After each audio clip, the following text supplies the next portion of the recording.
What teacher lost everyone's respect in one day? I was taking my Spanish state exam when my phone rang. It was my mom's hospice. Your mother is declining fast. She has maybe 30 minutes left if she's lucky. The hospice was 20 minutes away if I walked, 10 if I ran. Miss Vexler didn't even look up from her clipboard. Phones down during state exams or automatic fail. No, you don't understand. Your mom's been dying for months now, hasn't she? Convenient timing for test day. She snatched my phone and locked it in her desk drawer. 28 minutes left. My best friend Isabella shot up. Just let him go, please! Miss Vexler planted herself in front of the door like a human barricade. Anyone who helps him leave gets reported for academic dishonesty. Through the desk holes, I could see my phone lighting up with texts. Please hurry, not much time left. That's when the principal's voice crackled over the intercom. Please send Archie Smith to the office for emergency family pickup. My heart jumped, but Miss Vexler walked to the intercom and pressed the button. Hospice said they made a mistake. The student is now taking a state exam. She turned back to me, eyes cold. Don't worry, I'm sure she's used to you disappointing her by now. The words hit like a physical blow. Something snapped in my chest and I couldn't breathe properly. I knew I was having a panic attack. 18 minutes left. Suddenly, the foster kid who never speaks stood up. His mom's the only adult who remembered my birthday. Her cake was the first birthday cake I ever had. Please let him say goodbye. Sit down, Anthony. Anthony's face crumbled, but he sank back into his chair. Miss Vexler scanned the room with narrowed eyes, daring anyone else to speak. You know what I think? She turned back to me, a cruel smile playing at her lips. I bet she's not even sick. Her fingers flew across the thermostat keypad. Probably just wants attention like you always do. Beep. Emergency shelter mode activated. The door locks clicked. We were sealed in. 15 minutes left. I could still make it if I ran the whole way. My chest was tight now, like someone was sitting on it. My heart was breaking in two. He's having a panic attack! Someone yelled. Maya, the special needs student, was crying now.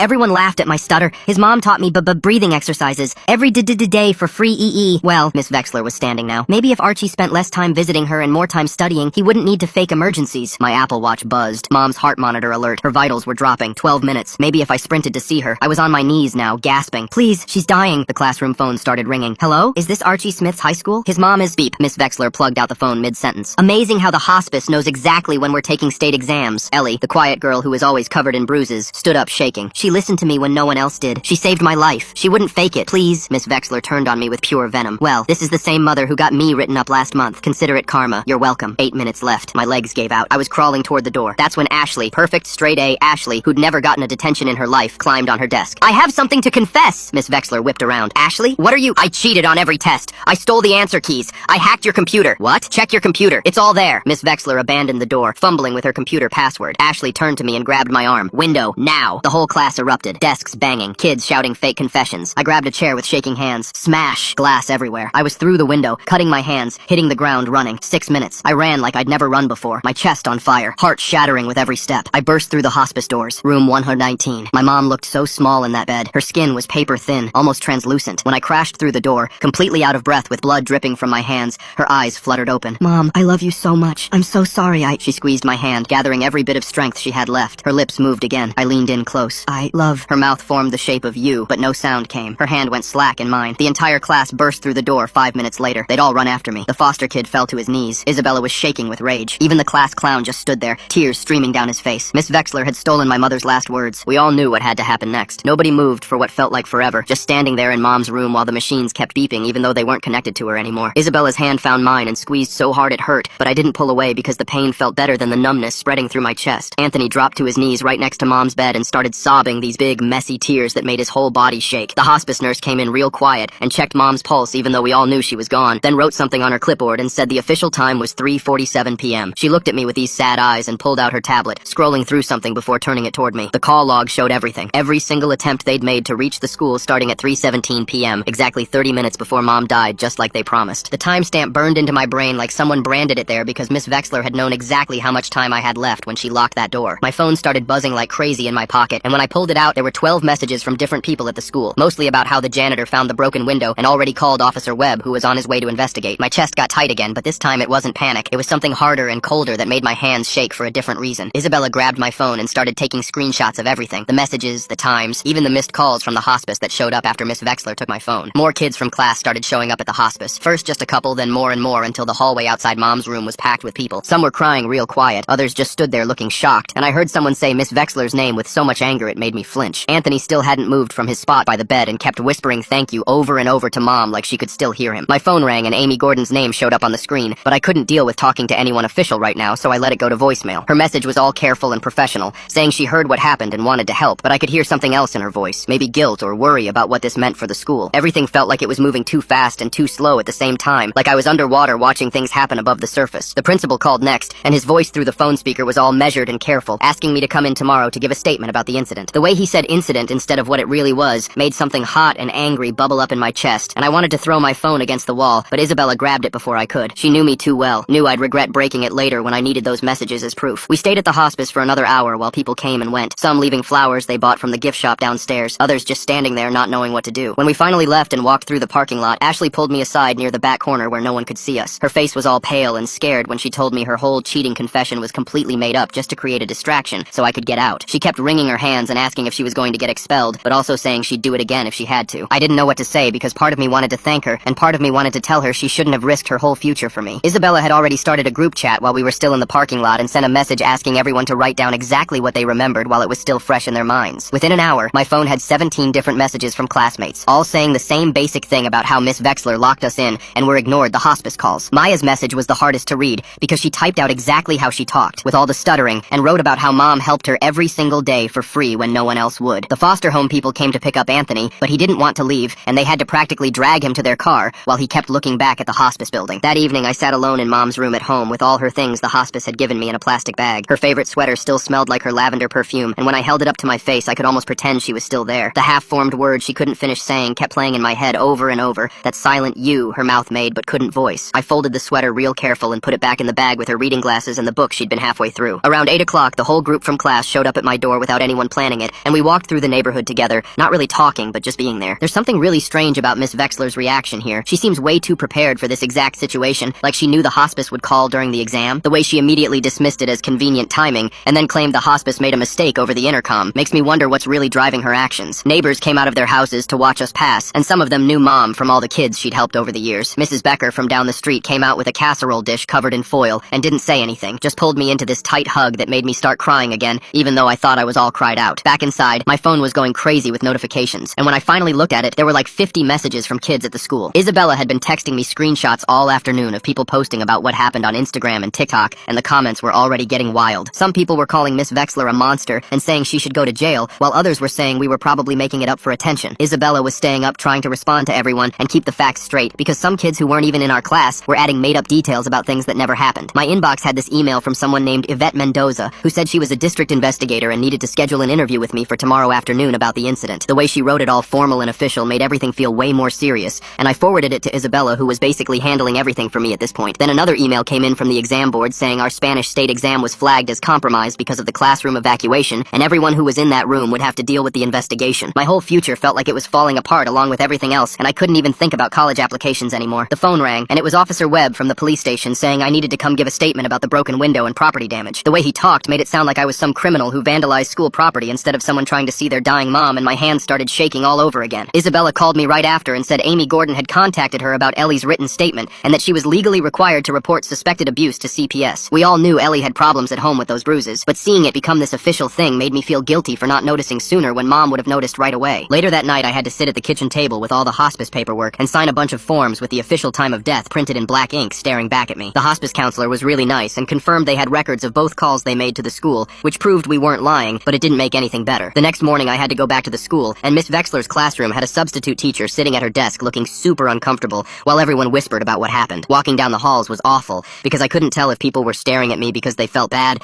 or because they just wanted to see the kid from the viral story. I kept my head down and tried to just get through each class without breaking down again. Amy Gordon pulled our whole group into her office during third period for what she called a grief check-in, and Anthony actually talked in full sentences for the first time I could remember. He told us how Mom was the only adult who ever made him feel like he mattered, and how she remembered things about him that even his foster parents forgot. We were all crying by the end, especially when Maya talked about how Mom helped her with her stutter every day after school for free. During fourth period, the principal held this big assembly where he talked about yesterday's incident and proper emergency procedures, but he never mentioned Mom dying or Miss Vexler locking us in. The way he made it sound all clean and official like it was just some drill that went wrong made me so mad I had to leave the auditorium before I did something stupid. At lunch, I went to the library and used their computer to file a formal complaint through the district's online portal with Isabella, helping me write everything down with all the exact times and details. Ashley came over and added her part about the fake confession she made to distract Miss Vexler, and took full responsibility for lying about cheating, even though she was just trying to help me. The librarian kept looking over at us because we were all crowded around one computer, but she didn't say anything when she saw we were crying. That afternoon, more kids started coming forward with their own stories about Miss Vexler and how she'd done cruel things to them over the years, but nobody had ever reported it before. One girl said Miss Vexler made her take a test the day after her dog died and told her animals don't have souls, so she shouldn't be upset. Another kid said she wouldn't let him call his dad when he was having an asthma attack because she thought he was faking. The stories kept coming, and Isabella was documenting everything in this big Google Google Doc she shared with Amy Gordon and the district investigator. My dad finally got home from his business trip that night, and when he saw all the missed calls and messages, he just broke down completely. He kept saying he should have been there, and how Mom would never forgive him for missing her last moments, but I told him it wasn't his fault because nobody expected it to happen so fast. We sat at the kitchen table going through all the emails and documents, and he got really quiet when he read the part about Miss Vexler saying Mom got her written up last month. He told me that Mom had reported Miss Vexler for making a special needs kid stand in the corner for an hour as punishment, and the principal had dismissed it as a misunderstanding. Now that made sense why Miss Vexler had been so cruel about everything, because she wanted revenge on our family. After school the next day, I was walking to my car when this woman with a press badge came up to me in the parking lot. She said her name was Zelda Vasquez, and she'd been looking into teachers who abuse their power for months now. She showed me a folder full of articles she'd written about other cases and asked if I'd be willing to share my story. I told her I needed to think about it because everything was still too raw, and I didn't know if I was ready to go public yet. She gave me her card and said she'd wait for my call whenever I was ready. Walking back into school, I saw Ashley coming out of the principal's office, and she looked like she'd been crying. She told me they were threatening to put academic dishonesty on her permanent record, even though she admitted right away that her confession was fake. The principal said it didn't matter that she was trying to help me because she still disrupted a state exam and made false claims about hacking school computers. My stomach twisted knowing she was getting punished for trying to save me from missing my mom's last moments. That evening, I was sitting at home when my phone rang, and it was Leander Washington calling about Anthony. He said the school had contacted him about Anthony leaving during the exam, and now they were marking it as truancy on his record. He was trying to be supportive, but I could hear the worry in his voice about how this might affect Anthony's foster placement. Mom had worked so hard to keep Anthony in a stable home, and now that was at risk because he stood up for me. The next morning, a package arrived from the hospice with all their call logs and the nurses' notes from that day. Every single call they made to the school was documented with exact times and what they said each time. The notes showed how many times they tried to reach me and how urgent they said it was. I spent an hour making copies of everything while Isabella scanned it all to create digital backups on 3 different drives. Later that day, Officer Webb came to review the school security footage with me in the main office. We watched the footage from that morning, and you could see Miss Vexler typing on the shelter mode keypad right after the principal's announcement played over the intercom. The timestamp showed she activated it exactly 17 seconds after being told to send me to the office for emergency pickup. Even Webb looked uncomfortable watching it, and he kept shaking his head while taking notes. The next day at the school, I saw a woman in a suit walking Ellie to the counselor's office and found out later she was from CPS. Amy told me after lunch that they'd found evidence of serious problems at Ellie's home and were opening a full investigation. Mom had been right to worry about her all those times she noticed the bruises, and now I wished she was here to help Ellie through this. 2 days later, I got called to the district office for an interview with Yvette Mendoza from the school board. The interview felt more like being interrogated about the exam than about what Miss Vexler did to me. She kept asking if anyone had their phones out during the test and whether the exam papers were secure the whole time. She wanted to know if anyone could have taken pictures of the questions or shared answers while everything was happening. I realized sitting there that the district cared more about their test scores and exam security than they did about a kid missing his dying mother. When I pulled up my Apple Watch to show Mendoza the data from that morning, she finally paid attention. The watch had recorded every heart monitor alert from Mom's medical devices during those 30 minutes. You could see her heart rate dropping minute by minute while I was trapped in that classroom. Having to use my mom's dying heartbeat as evidence made me feel sick, but I showed her anyway. Mendoza took photos of the watch screen, but her face stayed blank like she was looking at a spreadsheet instead of proof of my mom's final moments. The next morning, Isabella had organized a sit-in outside Miss Vexler's empty classroom before first period. How did Isabella manage to organize all those students for a sit-in when everyone was already dealing with so much? The way she kept track of everything in Google Docs and helped file complaints while still planning protests shows such amazing organizational skills for a teenager. About 40 kids showed up and sat silently in the hallway with signs that said things like, "Let us say goodbye," and "Humanity over test scores." The vice principal came out and threatened everyone with suspension if they didn't move, but nobody got up. We all sat there until the first bell rang and then quietly went to our classes without saying a word. That afternoon, Bennett Mason from the Teachers Union released a statement to the local news defending Miss Vexler's right to due process. The statement warned against rushing to judgment and said teachers need to maintain exam security without being blamed for following protocol. Reading it made me understand that no matter what she did to me, she was going to have professional defenders protecting her. The system was designed to protect teachers like her, not students like me, and that made everything feel even more hopeless. That evening, I dragged myself to the school board meeting even though every part of me wanted to stay in bed. The meeting room was packed with parents and teachers, and I signed up for public comment with shaking hands. When they called my name, I walked to the podium and looked at 5 board members shuffling papers and checking their phones like they had better places to be. I started telling them what happened, and my voice cracked on every other word, but I kept going. I told them about the hospice call and the locked door, and Mom dying while I was trapped in that classroom. One board member was doodling on his notepad, and another kept looking at the clock on the wall. Halfway through my statement, the room started spinning, and my chest got so tight I couldn't breathe right. The panic attack hit me hard, and I gripped the podium to stay standing. That's when Amy Gordon stood up from the audience and walked right up to me. She started doing the breathing exercises Mom had taught Maya, and coached me through them while everyone watched. 4 counts in and 4 counts out, and slowly the room stopped spinning. I finished my statement with tears running down my face and my voice barely above a whisper. The board members thanked me for my time and moved to the next speaker like nothing had happened. The next morning, I woke up to my phone going crazy with notifications. Zelda Vasquez had published her article about what happened,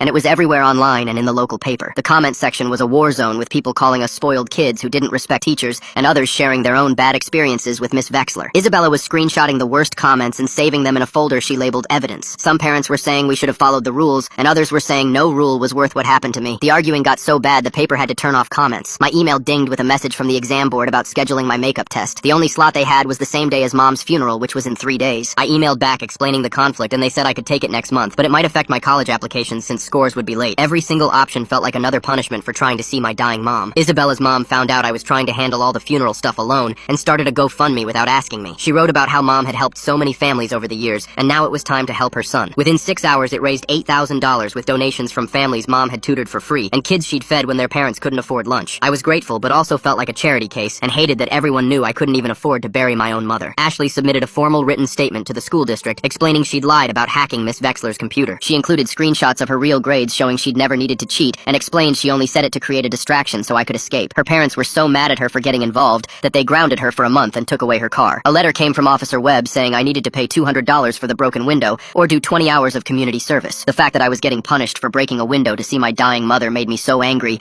I threw the letter across the room. Isabella's mom said she'd help me fight it, but I was too tired to care anymore. That night I was going through Mom's stuff and found an old voicemail on my phone from 2 weeks ago that I'd never deleted. She was reminding me about a dentist appointment, and at the end she said love you in that casual way moms do when they don't know it might be the last time. I played it over and over until I had it memorized, and then saved it in 3 different places on my phone and backed it up to the cloud twice. The principal sent an email to all parents that night trying to cover everything up. He blamed what he called the incident on a technical error with the intercom system and claimed Miss Vexler couldn't hear the announcement properly because of static. The lie was so obvious that even parents who weren't there started asking questions on the school Facebook page. Parents were demanding to know why the door was locked and why multiple phone calls were ignored if it was just an intercom problem. 6 days after Mom died, the district finally announced that Miss Vexler had been placed on paid administrative leave while they investigated. She was still getting her full salary while I was picking out the cheapest casket I could find and trying to figure out how to write a eulogy. When I read the announcement in the hallway, Isabella had to physically grab my arms to stop me from punching the wall. The other kids from class were just as mad, and we all stood there in the hallway not saying anything because there wasn't anything to say that would make it better. 2 days later, my phone buzzed with an email from an address I didn't recognize. The attachment was a PDF file with 3 separate complaints against Miss Vexler from the past 5 years. Each one described stuff that made my stomach turn, like when she locked a kid with diabetes in the classroom during a medical emergency, or when she refused to let a girl call her mom who was having surgery. Every single complaint got the same result, which was either dismissed for insufficient evidence or Miss Vexler getting sent to some training workshop that obviously didn't change anything. I sat there staring at my phone screen feeling sick because Mom had died for nothing and this woman had been doing this for years. The next morning, Amy Gordon knocked on my door holding a folder and looking nervous. She worked for Child Protective Services and said she needed my help with Ellie's case because Mom had told her about concerns she had. Ellie was staying with an emergency foster family now after everything came out about her home situation. Amy wanted me to write down everything Mom had said about Ellie and any times Mom had helped her or noticed the bruises. I spent 3 hours writing down every detail I could remember, like how Mom would pack extra lunches knowing Ellie wasn't eating at home,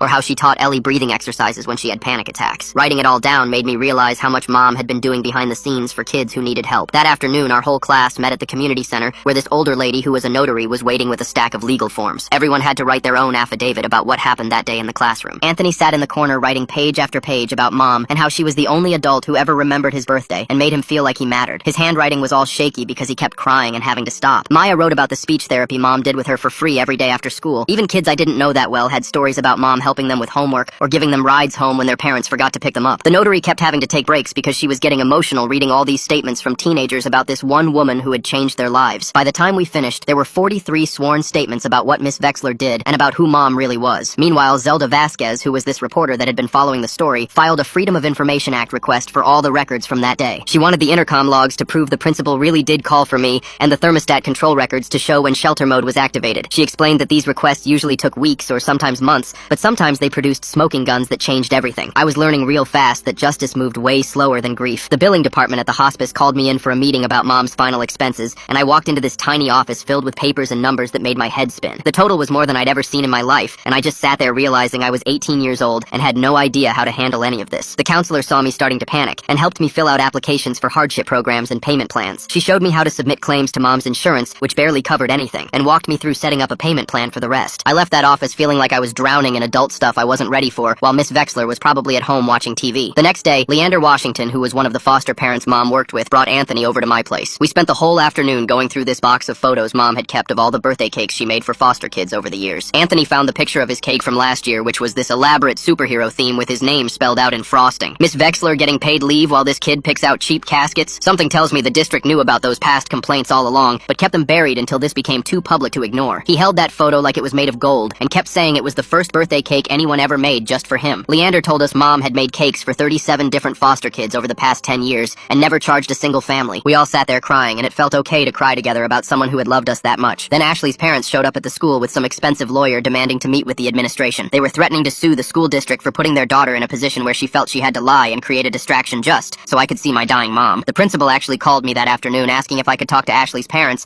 and convince them not to sue like I had any control over what they did. I hung up on him without saying anything, because what was there to say to someone who thought I could fix his mess? A week into the investigation, the district suddenly expanded it to include the principal's response to the hospice call. Yvette Mendoza seemed frustrated when she told me the case kept growing and getting more complicated. She kept talking about protocols and procedures while I just wanted to scream that my mom was dead and nothing they did would bring her back. These small victories everyone kept mentioning didn't feel like victories when I went home to an empty house every night. Isabella got fed up with Mendoza's attitude and confronted her right outside the district office with her phone recording. She asked point blank why they cared more about test protocol violations than the actual harm that was caused. Mendoza tried to dodge the question at first, but Isabella kept pushing until Mendoza admitted they were mainly concerned about the state exam irregularities and whether proper procedures were followed. That night, we posted the recording online, and within hours it had thousands of views and comments from people calling out the district for missing the point entirely. The next morning, someone slipped an envelope under my door with no return address. Inside was a copy of the technical manual for the exact model of thermostat in our classroom. The pages about emergency shelter mode were highlighted, showing it required a specific 5-digit override code to activate, which proved Miss Vexler had deliberately locked us in instead of it being some accident like she was claiming. The evidence kept piling up, but nothing seemed to change, and Miss Vexler was still getting paid while I was trying to figure out how to pay for a funeral. 2 days later, a thick envelope from the school district showed up, and inside were the FOIA documents Zelda had requested weeks ago. But something was wrong, because right where the principal's announcement should have been, there were just blank pages with timestamps missing from exactly 10:47 to 10:52 a.m. Zelda came over that night and spread all the papers across my kitchen table, pointing at the gaps with her pen, and explaining how this kind of selective deletion never happens by accident, and someone had to deliberately remove those specific minutes from the official record. She photocopied everything and added it to the growing folder of evidence we were building, even though it felt like collecting proof of a crime nobody wanted to prosecute. The pre-hearing conference happened 2 weeks after Mom died, and they packed us into this small conference room at the district office, where some lawyer in a gray suit announced that student testimony would be limited to direct observations, only with no emotional impact statements allowed. Isabella's mom started arguing immediately, saying they were trying to erase the human cost of what happened, but the lawyer just kept repeating the same phrase about maintaining professional standards and avoiding prejudicial testimony. Anthony sat there with his fists clenched while Maya's parents took notes, and Ashley's lawyer whispered something to her dad, who looked ready to explode. They handed out these forms we had to sign agreeing to the testimony restrictions, and I watched everyone reluctantly put pen to paper, knowing we had no choice if we wanted to be heard at all. 3 days after that meeting, Amy called to tell me Ellie had been moved to a temporary shelter facility after her foster placement fell through, and she said it was actually safer than where she'd been before, but the way her voice caught on the word safer told me everything. I went to visit Ellie at the shelter and found her in this sterile common room with plastic furniture and cameras in every corner, and she looked smaller somehow, like the system was slowly erasing her. She told me Mom would have been devastated to see another kid falling through the cracks, and I couldn't argue because Mom spent years trying to help kids like Ellie find stability. The community service paperwork arrived the next morning requiring my signature to confirm 20 hours of unpaid work at the school for the window I broke saving my mother's life. Officer Webb showed up at my door to witness the signing, and at least he had the decency to look ashamed when I wrote my name on the line agreeing to give free labor to the place that killed my mom. He mumbled something about just following protocol, but we both knew this was the system protecting itself by making me the criminal instead of them. Mom's funeral was 4 days later in the small chapel she'd always liked, and even though we couldn't afford much, the entire class showed up, filling every pew and standing along the walls. Anthony had written this poem about birthday cakes and second chances that he read in a shaking voice, while Maya managed to sing Mom's favorite hymn, despite her stutter getting worse with every verse. Even kids who barely knew her came to pay respects, and I recognized faces from the hallway who'd never spoken to me, but somehow knew what Mom meant to our school. Miss Vexler didn't show her face, which was good, because Isabella looked ready to fight anyone who dared defend what happened that day. The exam board letter came a week after the funeral, granting me a partial waiver that let me graduate without the Spanish exam, but marking it as incomplete on my permanent transcript. They made it sound like mercy, but really it meant some colleges would automatically reject my application because of that incomplete mark following me forever. Another dream Mom wouldn't see come true because one teacher decided her power trip mattered more than a dying woman's last moments with her son. The district hearing finally happened 3 weeks after Mom died in this big conference room with wood paneling and a long table where 5 board members sat like judges. They presented their evidence first with printed logs and policy manuals and PowerPoint slides about proper emergency procedures,